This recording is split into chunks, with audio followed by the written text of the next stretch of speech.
HTC has launched the U24 Pro in Taiwan with a starting price of around $600.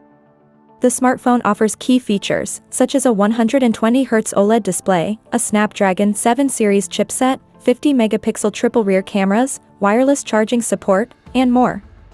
Starting from the front, the HTC U24 Pro boasts a 6.8-inch OLED dual-curve display with Full HD Plus resolution, 120Hz adaptive refresh rate, and Corning Gorilla Glass protection.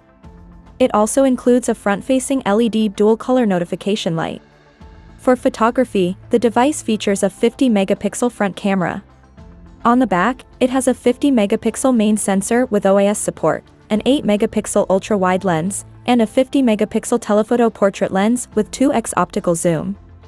The camera system is enhanced with AI features such as AI-optimized group photos, AI gesture GIFs, AI low-light portrait enhancement, and 4K video recording.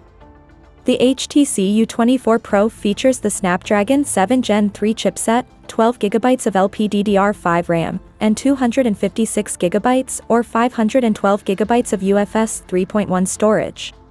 It is equipped with a 4,600 mAh battery that supports 60W fast charging, 15W wireless charging, and 5W reverse wireless charging.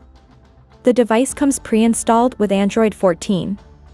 Other features of the HTC U24 Pro include a 3.5mm audio jack, a USB-C port, dual SIM, 5G, Wi-Fi 6E, Bluetooth 5.3, and NFC. For security, it has an in-screen fingerprint scanner.